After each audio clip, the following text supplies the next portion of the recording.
and gentlemen, thank you for standing by, and welcome to PerkinElmer Q4 and full year 2020 earnings conference call. At this time, all participants are in a listen-only mode. After the speaker's presentation, there will be a question-and-answer session. To ask a question during that portion of the call, you will need to press star one on your telephone. If you require any further assistance, please press star and zero. I will now hand the conference over to your speaker today, Brian Kipp, Vice President of Investor Relations.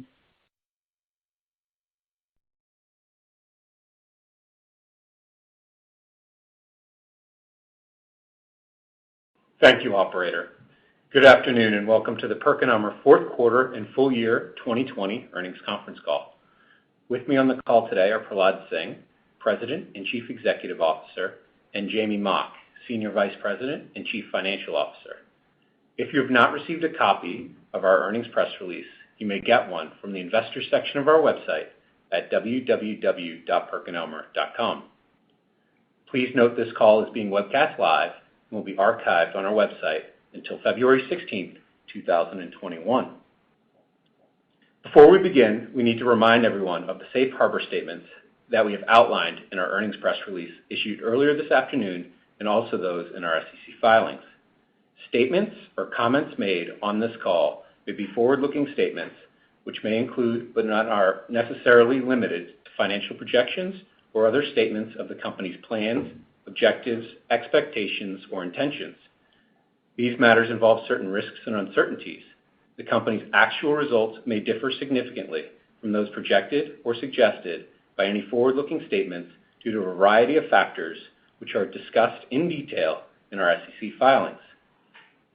Any forward-looking statements made today represent our views as of only today.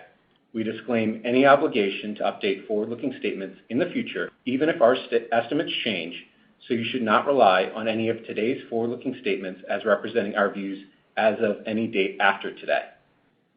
During this call, we will be referring to certain non-GAAP financial measures.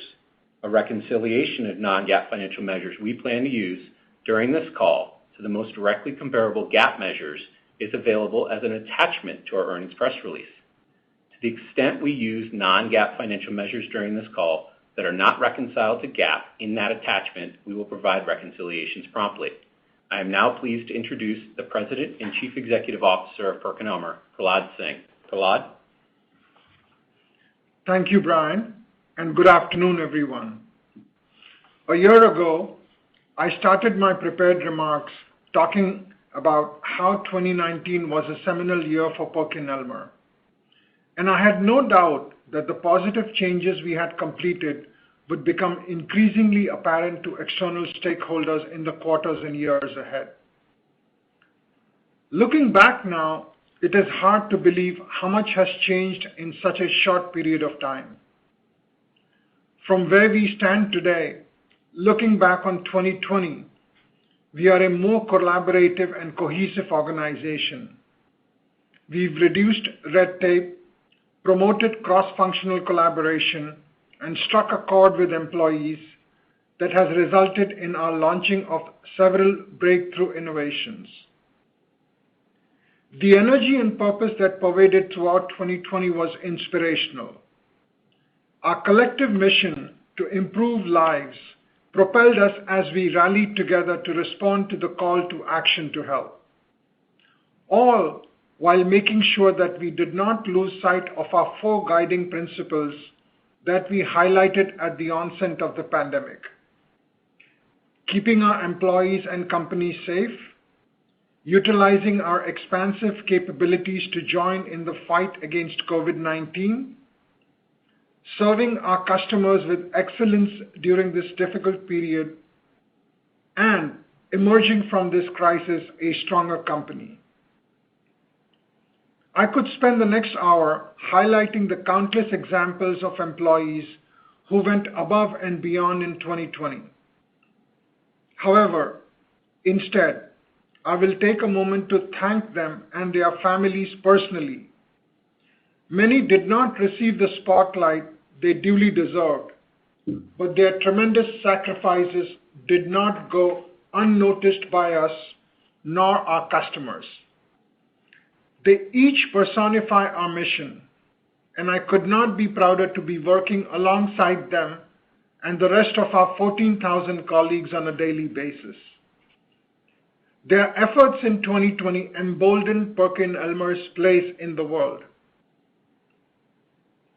PerkinElmer has been and continues to be a fundamental player in the fight against the global COVID-19 pandemic.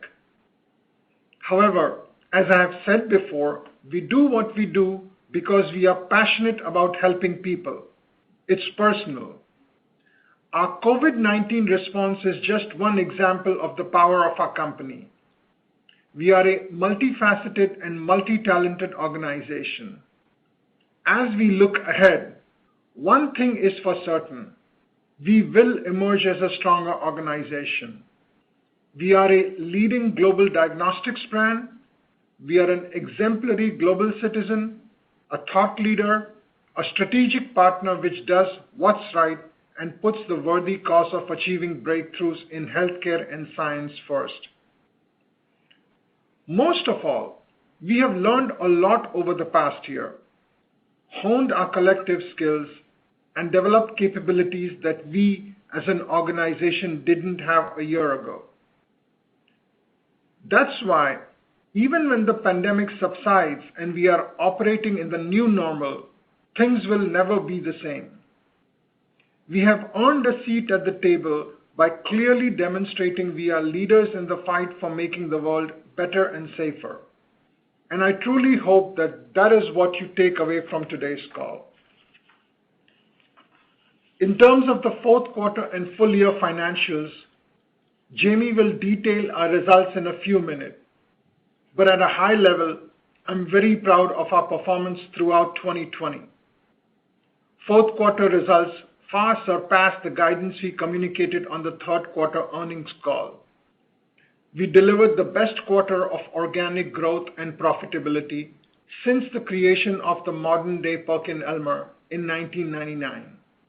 And from a cash standpoint, we generated more cash in the quarter than all of 2019.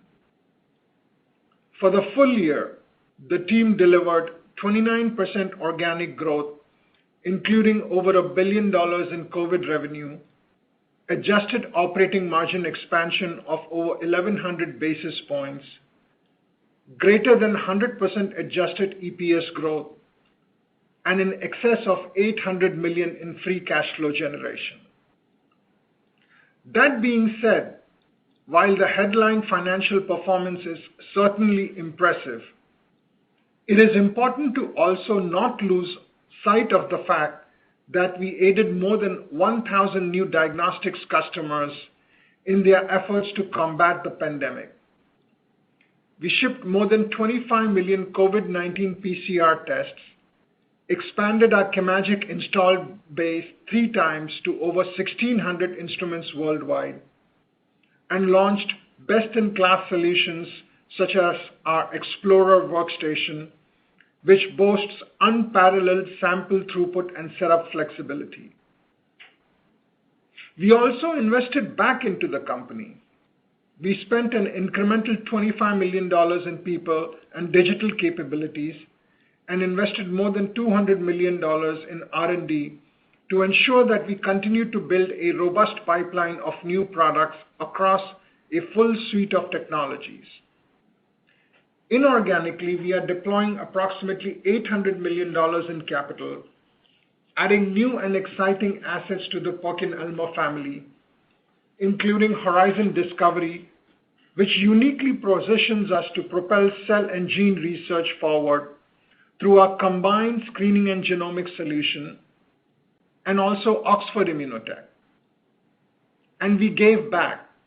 As a thank you for their incredible efforts, we gave a year-end organization-wide bonus to our employees, and we seeded our PerkinElmer Foundation to serve as a charitable matching vehicle for future donations that are near and dear to our employees' hearts. While the fourth quarter and full year financial results are certainly impressive, we have many accomplishments beyond the headline financial numbers to be proud of. Most of all, we have always and will continue to do what is right and lead with science. This is what our customers trust us to do, and this is what we expect of ourselves. As we transition to 2021, you can expect that we will continue to lead with science and deliver on our 4 strategic priorities while executing against the value creation framework we outlined during our December virtual Life Sciences Deep Dive, as well as during our recent presentation at the JP Morgan Healthcare Conference in January.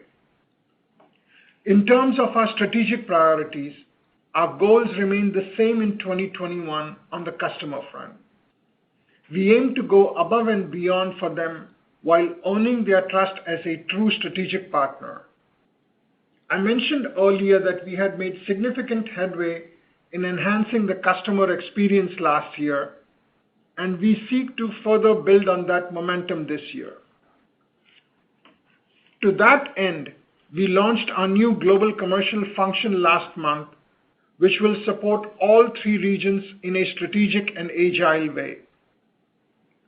Miriam Victor was recently appointed Chief Commercial Officer to manage our global commercial organization.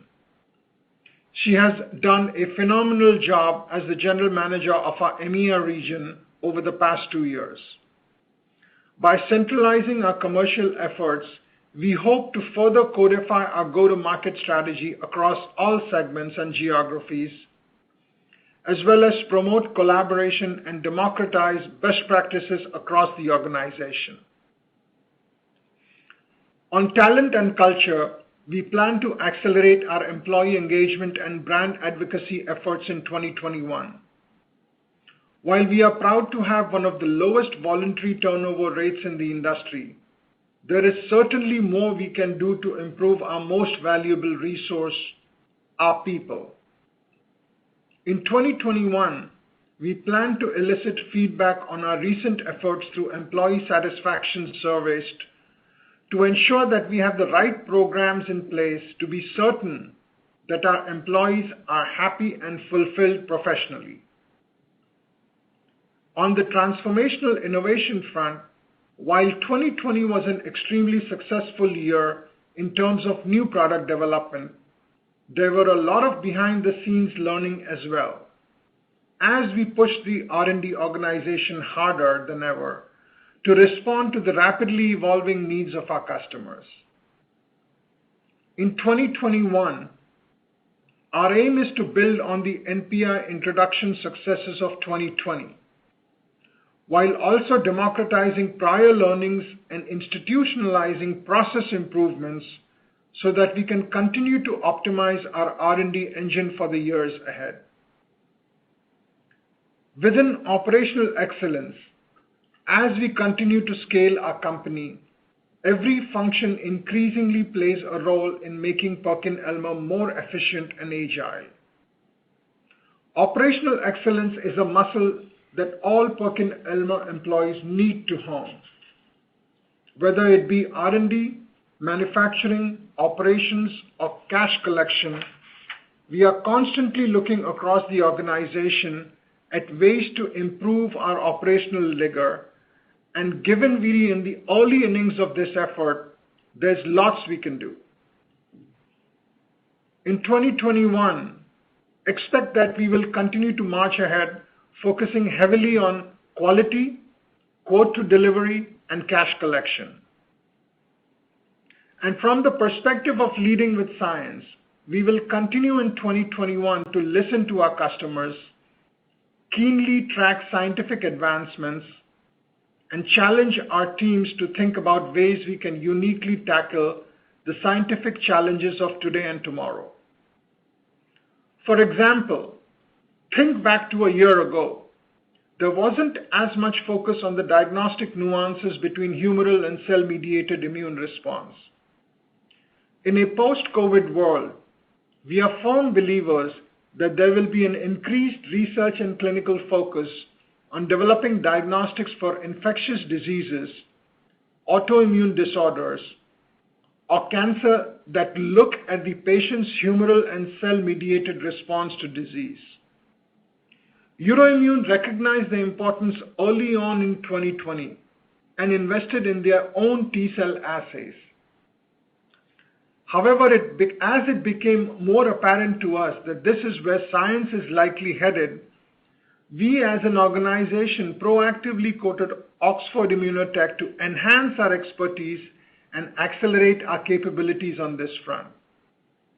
This is just one example, but I think it is an informative one in that it touches on both our focus to be at the tip of the spear of science, as well as our agility in being able to respond quickly to evolving market dynamics as we see them play out.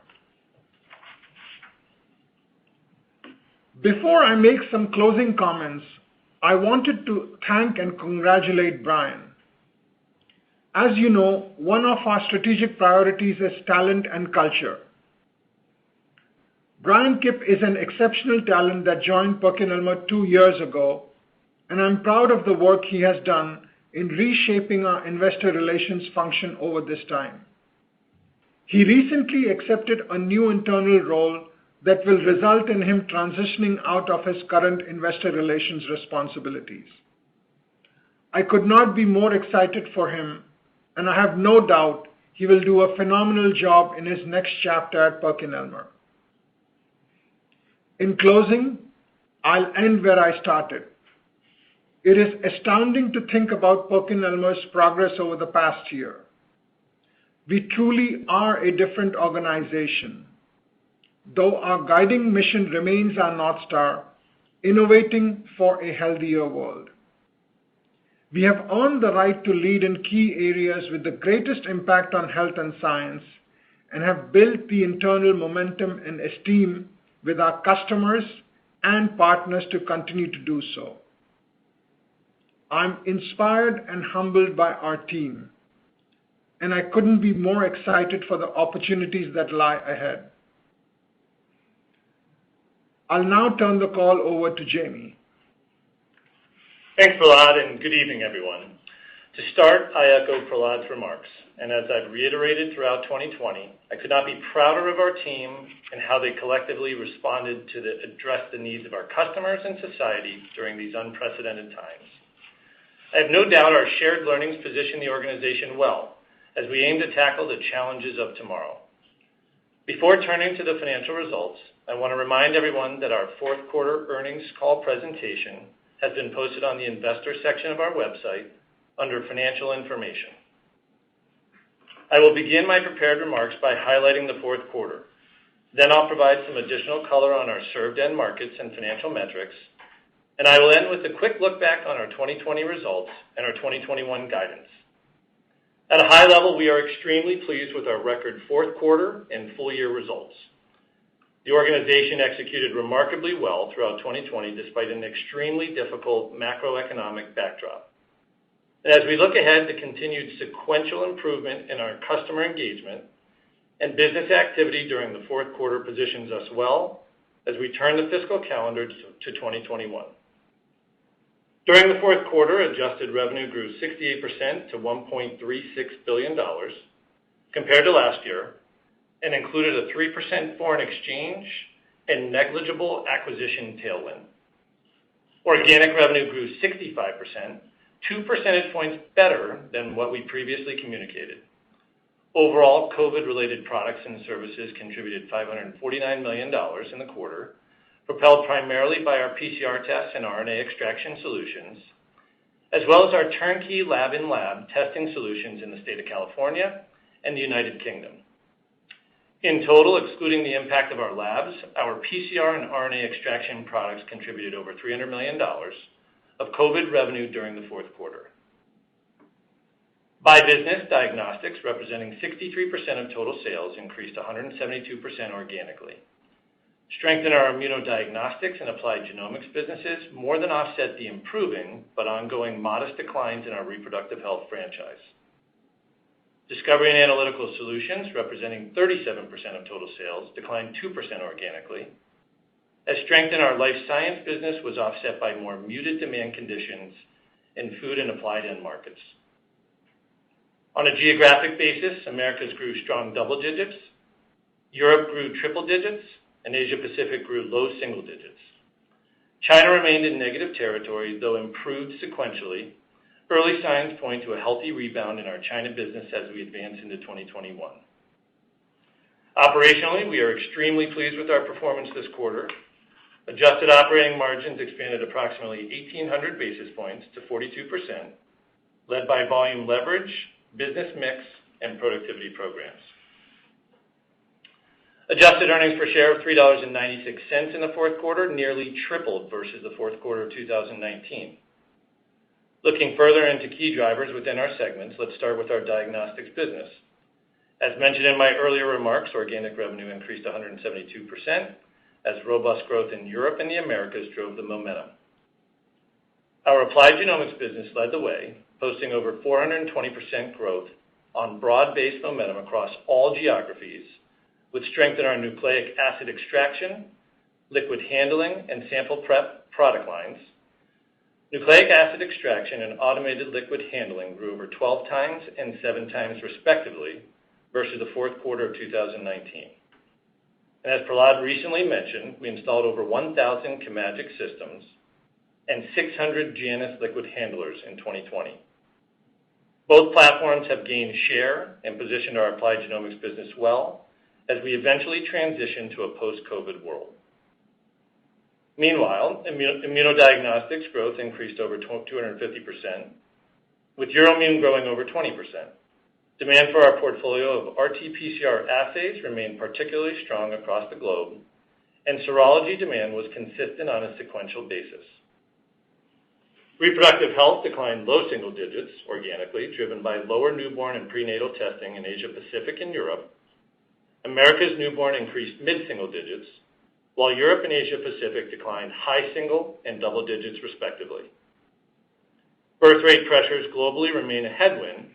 However, early signs point to improved underlying demand trends. Turning to Discovery and Analytical Solutions, organic revenue declined 2% in the fourth quarter versus the same period last year. By end market, we experienced mid-single-digit organic revenue growth in life science. Pharma biotech was up mid-single digits, driven by strength in enterprise, up double digits, and discovery, up high single digits. Academic and government increased double digits, driven by nearly 20% growth in our discovery franchise. Applied markets declined approximately 10%, with Americas down over 20%. Normalizing for the tough cannabis comparison in the quarter, applied declined mid-single digits, which we think is a more useful data point when evaluating the underlying demand trend across our applied franchise. Food declined over 20% in the quarter. However, excluding cannabis, food declined 12%, with dynamics consistent across all 3 major geographic regions. Beijing, Solus, and Baiyu all improved sequentially, which is an encouraging sign that food safety testing momentum is improving across the globe. Meanwhile, industrial and environmental safety declined mid-single digits, continuing the trend of improved sequential momentum since demand troughed during the second quarter. Another positive sign for the applied franchise as we look ahead is that our year-end applied backlog increased double digits year over year. Shifting to below-the-line items, adjusted net interest and other expense for the fourth quarter was approximately $11 million, and our adjusted tax rate was 20%. Turning to the balance sheet, we finished the quarter with approximately $2 billion of debt and $400 million of cash. Adjusted free cash flow was $471 million in the quarter, which resulted in an adjusted free cash flow conversion rate of 105%. Finally, we exited the quarter with a net debt to adjusted EBITDA ratio of approximately 1.2 times, down over a turn and a half since the beginning of the year. Closing the books on 2020, we are extremely pleased with our overall performance, including 29% organic growth, 102% adjusted earnings per share growth, and 159% adjusted free cash flow growth, all compared to 2019. Adjusted free cash flow conversion was 89%, up from 70% the prior year. The DSO reduction has been a function of process improvements, as well as improved monthly linearity in terms due to COVID demand. We remain encouraged by our free cash flow progress and are confident that we are well positioned to deliver consistent adjusted free cash flow conversion of at least 85% for the foreseeable future. Turning to guidance, while the pandemic continues to create uncertainty, we thought it would be helpful to provide a baseline for how we are planning our business in 2021. In total, we anticipate revenue of at least $4.08 billion. Embedded in this guidance, we assume COVID revenues will be at least flat with 2020, and we expect underlying dynamics to improve for our non-COVID portfolio as we progress through the year, translating to full-year non-COVID organic growth of approximately 5 to 7%. These assumptions do not account for any incremental lockdowns and/or any COVID-related disruptions, as well as any potential catch-ups related to pent-up demand. Additionally, we are anticipating 2% benefit from both foreign exchange and acquisitions for the full year. In total, this baseline implies an organic growth range of 3 to 5%. And on the bottom line, we anticipate adjusted earnings per share of at least $8.50, which assumes approximately $40 million in adjusted interest and other expenses, a tax rate of 20 to 21%, and our average diluted share count to be in the range of 112 to 113 million. For the first quarter, we are forecasting reported revenue of approximately $1.19 billion, representing 77% organic revenue growth, and including a 3% benefit from foreign exchange and 3% from acquisitions. Embedded in this guidance is $500 million of COVID-related revenue and organic growth of 1 to 3% for our non-COVID product lines. There are two additional factors to keep in mind for top-line modeling purposes. First, the extra week during 2020 fell during the first quarter. As a reminder, we estimated that the extra week contributed $11 million of revenue, so that headwind is embedded in our 1 to 3% non-COVID growth guidance. And second, we generated approximately $12 million in COVID revenue in 1Q20, so one needs to adjust for that amount in the prior year baseline when forecasting the incremental dollar growth for the non-COVID portfolio. In terms of adjusted earnings per share guidance for the quarter, we are forecasting at least $3, which assumes approximately $11 million of interest and other expenses, a 22% tax rate, and a diluted share count of 112 to 113 million. All of this is detailed in the second to last page of our fourth quarter earnings presentation. In closing, 2020 was one of the most important years in PerkinElmer's long and storied history. I have no doubt we are better positioned as an organization exiting 2020. We are excited for what is ahead, how we will better serve our customers, and perform for all of our stakeholders. Before I hand it over to the operator, I also want to thank Brian for all of his work leading and guiding our investor relations efforts over the past 2 years. He was instrumental in our strategic evolution and a staunch proponent of increased transparency for all of our stakeholders. I'm excited for him as he transitions to a new role with us in the coming weeks, and I'm glad he remains a part of the PerkinElmer family. Operator, at this time, we would like to open the call to questions. Thank you. And ladies and gentlemen, as a reminder, to ask a question, you will need to press star 1 on your telephone. To withdraw your question, press the pound or hash key. We ask that you please limit yourself to one question only. Please stand by while we compile the Q&A roster. Our first question comes from Vijay Kumar with Evercore ISI. Your question, please. Hey guys, congrats on a nice sprint here, and thanks for taking my question. I'll limit myself to one question. And Brian, I want to congratulate you on your internal promotion. All the best to you. I guess if I could just maybe ask one on the guidance here. The COVID diagnostics, at least flat, given that you guys are doing 500 in Q1. So I'm curious, with the UK and California contracts, does it make sense for a pretty steep drop off from Q1 levels? And when you look at the base business, I think the 5 to 7% core, but correct me if I'm wrong, your core, the comp in 2020 was minus 7%. So that seems like a pretty easy comp. So maybe talk about the underlying in the COVID assumptions relative to the guide. Thanks, Vijay. There's a few questions in there, and we're excited for Brian as well. So I'll start with COVID as it pertains to the guide. Obviously, we said at least flat year over year, and I'd say predicting the course of COVID has not been easy, nor do we anticipate it to be easy over the next 12 months. There are certainly some variables that could make it more than this. But let me talk about it in a couple ways. One is the sequence through the year, which gets to your question about $500 million in the first quarter, and then the labs versus kind of the rest of COVID revenue piece. So in terms of a sequence, obviously we have much better visibility, certainly to the first quarter and the first half. And our assumption in this guidance is that the vaccine kicks in and that the second half revenue and testing comes down substantially. And you can see that by evidence that almost 50% of the revenue is here in the first quarter. So we feel like that's a conservative assumption, but one that we are confident in. As it pertains to the split between core versus labs, in 2020, core made up approximately 80% of the revenue, and we're predicting that that'll make up approximately 60% of the revenue. And conversely, the labs, which made up about 20% of the revenue in 2020, will step up and be a greater contributor in 2021 to be about 40%. So I think we're assuming that starting in the first quarter here, we're expecting the testing levels on the core to come back down and the level of instruments that we sell, et cetera, to kind of match what we saw probably in the third quarter.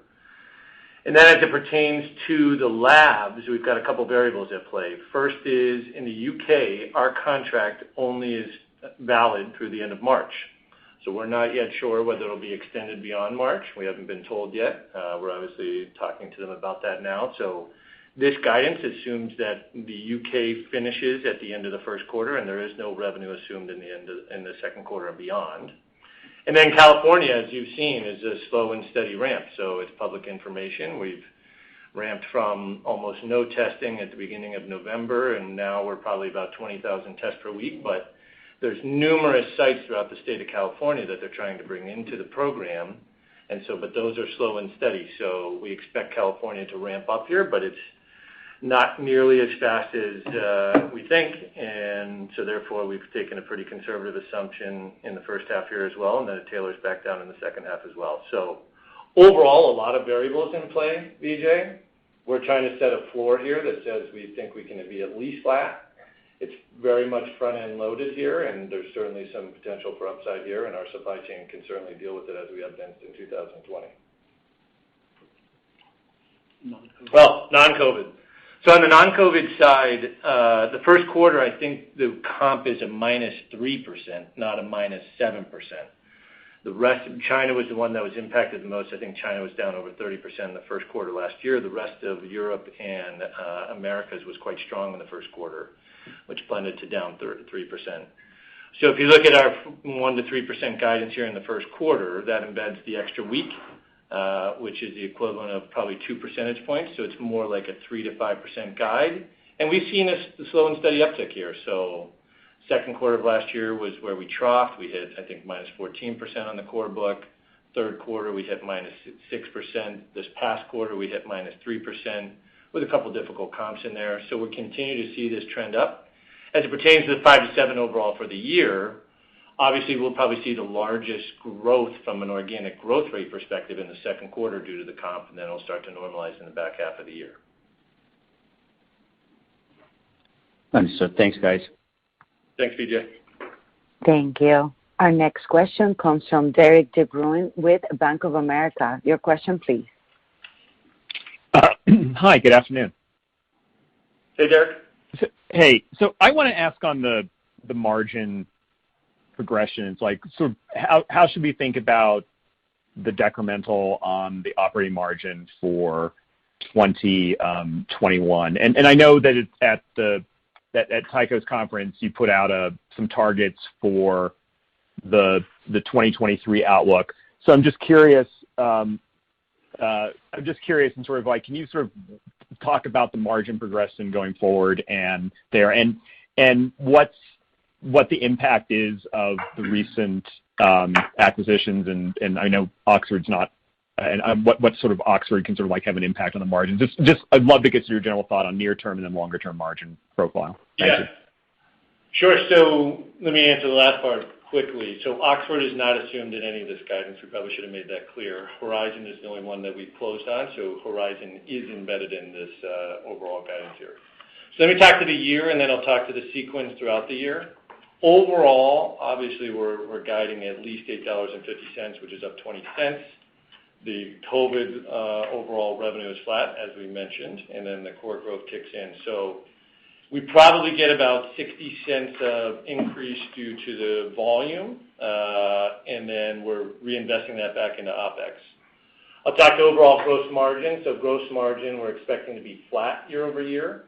That has some assumptions that the COVID pricing and margin starts to dilute a little bit. And then our core book, as we work on our productivity programs, as well as have more volume leverage kicks in, and that keeps gross margin overall flat.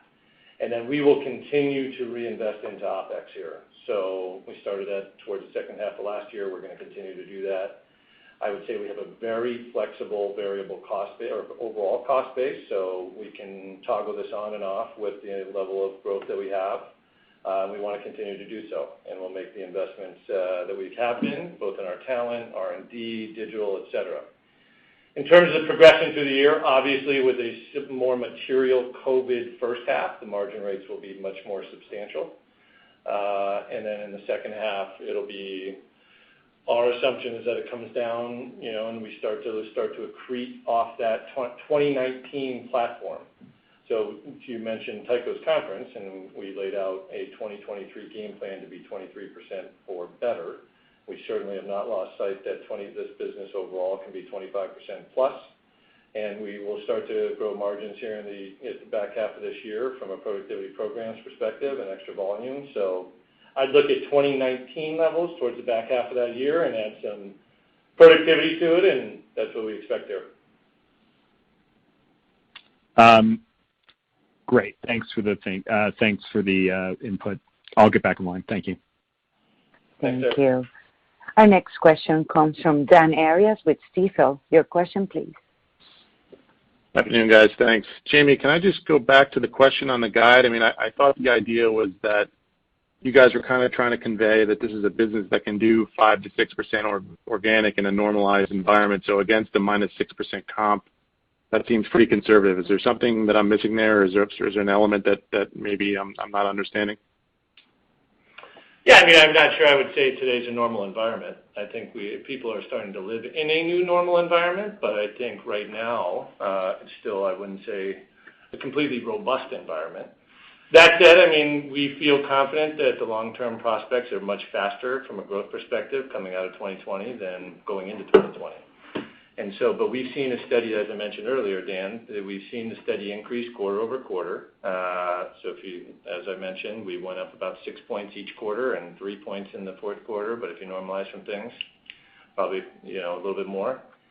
And so overall, we feel very confident that the 5 to 7 is an achievable number here. And could there be a scenario that this is better than that? Yes. I mentioned in my prepared remarks that we're not banking on any pent-up demand, but we can go through the end markets, and we feel like 5 to 7 is an appropriate guide at this point in this market environment. And given the uncertainty, Dan, I think, in the second half, just like on the COVID side, our intent is to ensure that we put a number, given all the assumptions that we've made, that we can beat. And then that's what that's the way we forecast it.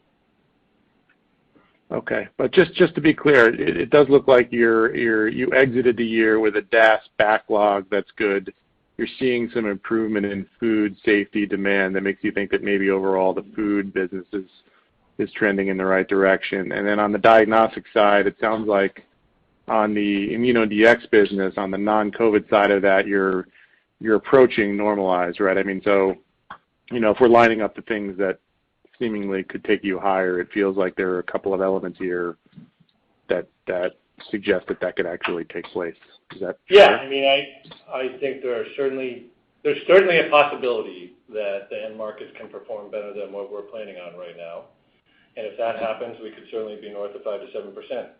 And if COVID comes out faster and the economy returns back to normal, maybe have a little bit more uplift there. But to your point, I think food is an area that has potential upside. I think right now we're planning on high single digits for immunodiagnostics. I wouldn't say that it's completely normalized. I think Euroimmun was slightly positive across the globe in the fourth quarter when you exclude their COVID sales. So it's not yet perfectly normalized here, and I think that's why we're showing kind of a slow and steady uptick here. But certainly if it returns to norm and if it's faster and we have some pent-up demand, we'll see it, but it should be greater than 5 to 7%. Okay. Brian, good luck. Don't be a stranger. Thanks, Dan. Thank you. Our next question comes from Tycho Peterson with J.P. Morgan. Your question, please. Hey, thanks. I just want to follow up, Jamey, on some of your COVID comments. A couple cleanups here. Serology, I didn't hear you mention that a lot, and obviously with vaccine rollout, curious about your views on whether that gets more interesting, especially as you add Oxford to the mix. Also, are you still planning to launch an antigen test? I know you previously talked about doing something with Tulip. And then on the California lab, 20,000 tests a day versus 150,000 capacity. Is there any risk at some point if you don't hit a certain threshold that doesn't move forward? So you want to answer? Yeah, you want me to answer California first, and then. So Tycho, right now we are not at 150,000 capacity. So we have been going at the pace that California Department of Health has asked us to. We got up to 40,000, I think, in January here, and they've asked us to continue to uptick that so that we are ahead of how they onboard sites. And I think I've mentioned, maybe at your conference actually, that there's over 500 sites that they want to bring on. Right now they've only brought on 100 sites, or a little over 100 sites across the state of California. So we're not at 150,000. We're going at the pace they asked us to be, and they will onboard their sites over time here, and we'll stay ahead of them. And Tycho, on the serology and on the antigen test, right? On serology, our assumption right now is, we've got QuantiVac CE mark, and we are going to submit it for an EUA from Euroimmun. And we've got a couple of T-cell options that we are looking. Obviously, one is from Euroimmun, and they'll probably be, assuming Oxford closes, we have that option too. So I think in the post-vaccine world, we see a role for it. We've not made a big assumption around that in the numbers that we forecasted as of now. On the second one, on the rapid antigen test, if you recall, in the fall, in fact, during the CEO series that you had done, we had talked about the fact that we would come out with one when we feel that it's probably of the same quality comparison as we have on the RT-PCR. And at this point, we feel pretty comfortable that we have something that we might come out with, which is probably at par, or if not best in standard in terms of what's out there. So, few weeks more to go, and that should be something we'll be able to share. And Prahlad, are there plans for Explorer? 10,000 samples a day, obviously a high throughput system in terms of future menu build out, or do you envision customers, decoupling that as the pandemic subsides? No, I think there's both organically future menu build out on those ourselves, and also adding other components to it from a detection capability perspective for our customers, NGS and things to that effect, and adding kits on that side. So there's a lot of work going on that from an R&D perspective, Tycho. Okay, and then lastly, China, just curious whether you think that gets back to growth here in the first quarter, or what are kind of the leading indicators here? I think it will get back to growth in the first quarter, but I think, I don't know if it's actually coming off a pretty easy comp here, Tycho, so embedded in the 1 to 3% has a pretty high China growth rate. Okay, thank you. Yeah. Thank you. And ladies and gentlemen, we ask that you please limit yourself to one question only. Our next question comes from Steve Beuchaw with Wolfe Research. Your question, please. Hi, good afternoon. And before asking anything, I would echo the congrats to Brian. Well deserved. Steve. I'll ask a two-parter, and it's for Prahlad. It has to do with how you want people to think about news flow in 2021 on your diagnostics lineup is outside of COVID. One is you've talked a little bit about publications and validation work on Vanadis. I wonder if you could give us, any sort of details as to what you're thinking about there. And then part two is, you've commented before that to leverage your expanded molecular diagnostic presence, in part with the pretty large numbers that you have out there in terms of instrumentation, you might look at more partnerships or assay development efforts. I wonder if you could share anything incremental on that front, and then I'll drop back in queue. Thanks so much. Sure, Steve. So on Vanadis, I think we've got 2 to 3 publications that are coming out in the first half of this year. I think there was one that came out close to the end of last year. So we've got a good pipeline of publications coming out. And again, I'll reiterate what I have said earlier. Steve, we continue to be very confident on Vanadis. We've got a very strong pipeline. Our challenge really right now is being able to ship, install, and train. So maybe it's probably in the next couple of quarters we'll start seeing that coming into play. On the second question around how do we, on adding more menu to our install base or incremental install base we have put in.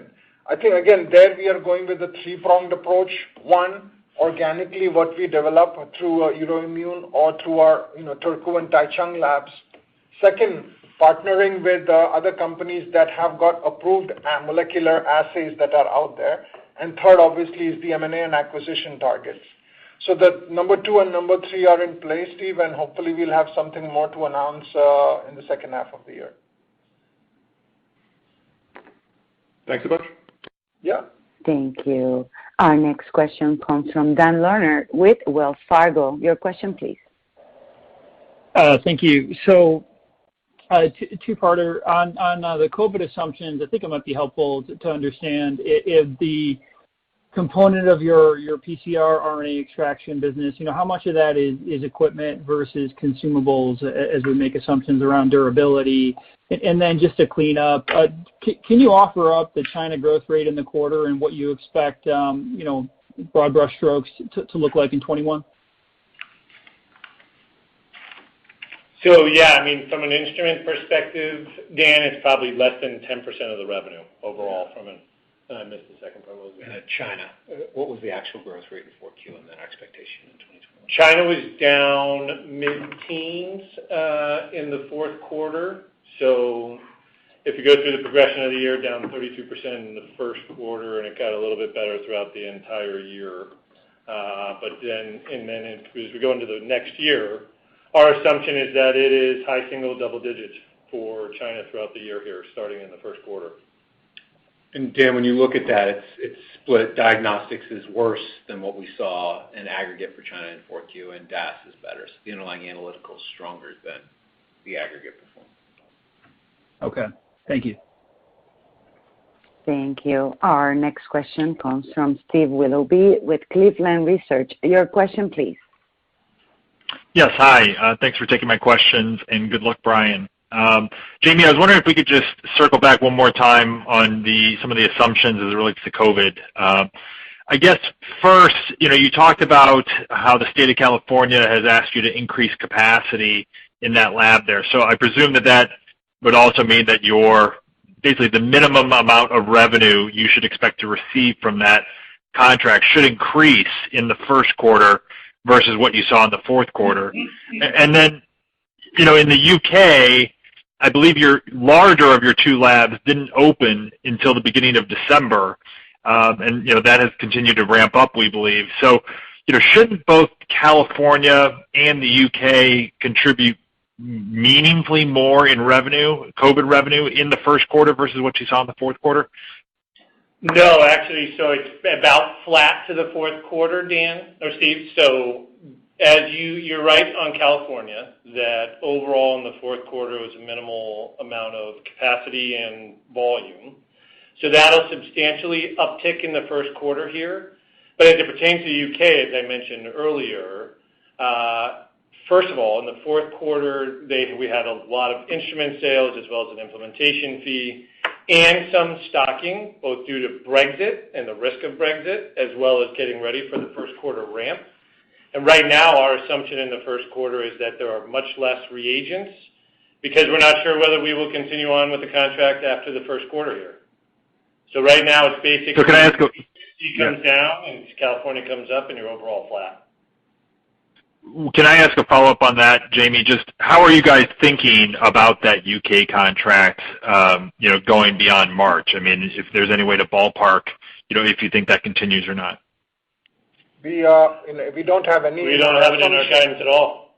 So if that comes through, that will be upside. Thanks very much. Yeah. Thank you. Our next question comes from Doug Schenkel with Cowen. Your line is open. Hey, guys. Good afternoon. Jamie, I know you provided some commentary on margins in response to, I think it was Derik's question earlier in the call. But could you just maybe provide a bit more detail on why there isn't a bit more earnings leverage in 2021?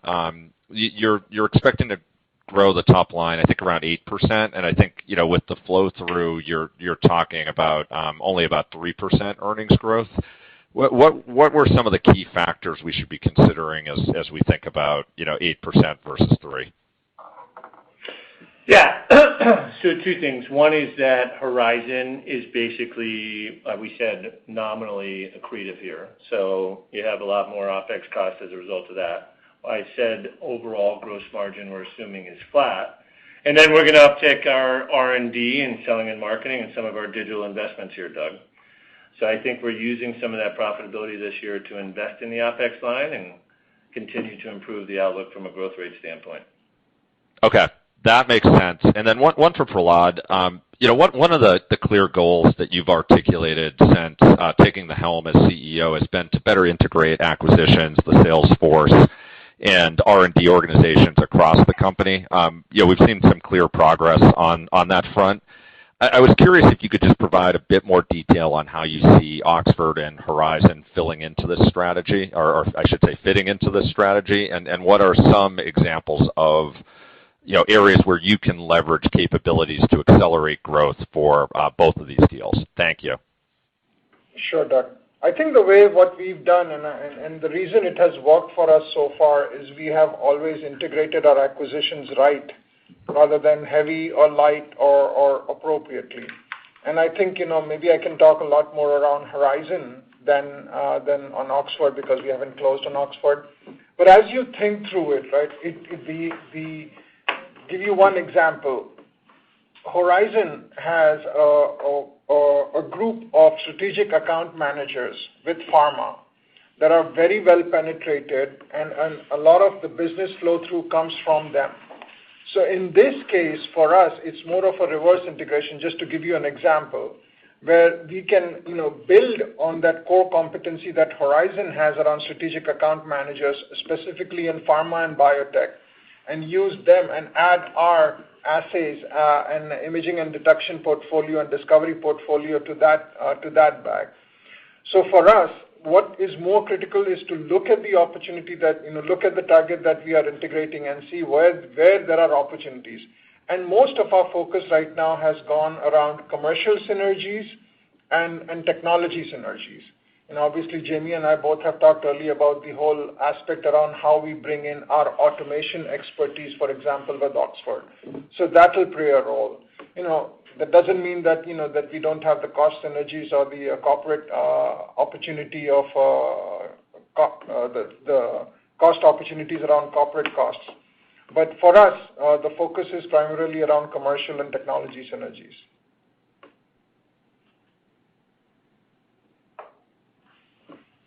Thank you.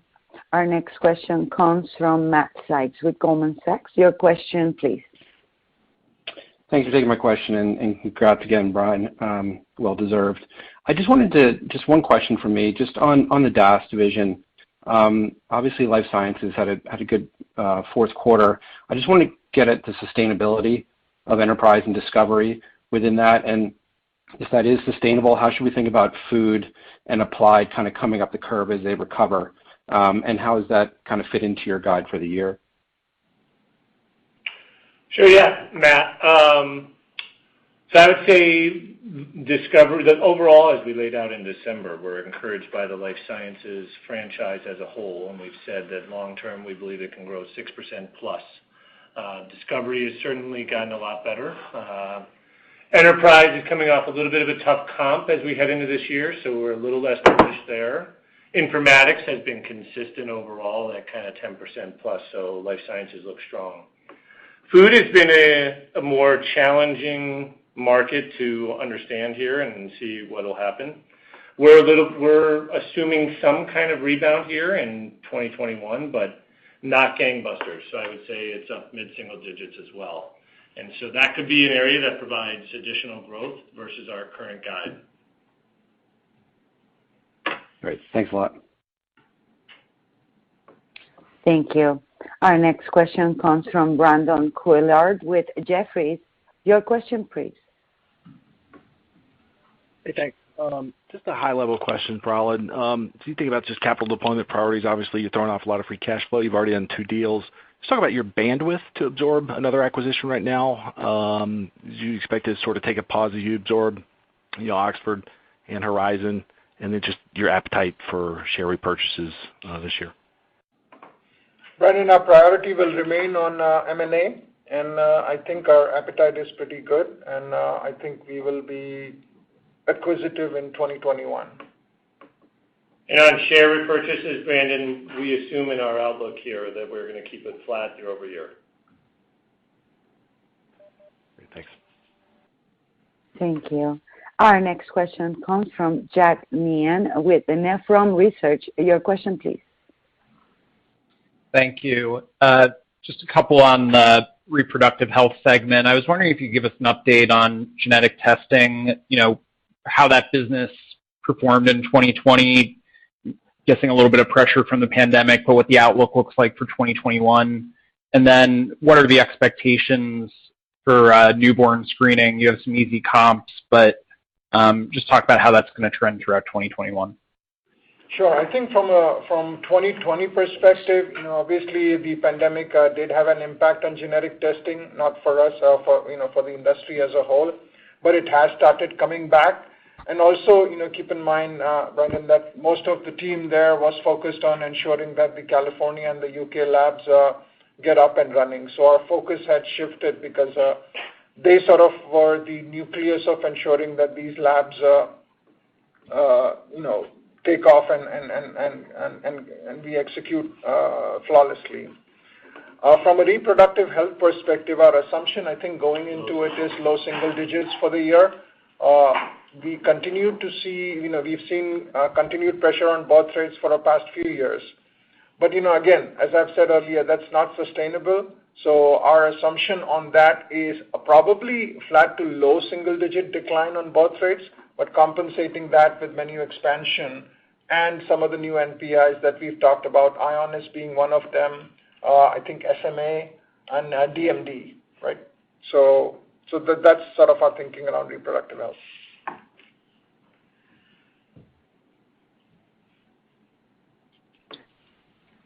Thank you.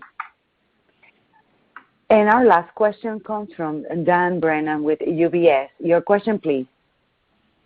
Great. Thanks for taking the question. Brian, best of luck with the new role. So really just a 2-part question on testing, if you don't mind. Just how are you thinking about the impact of rapid antigens just, on PCR and your franchise as you look out?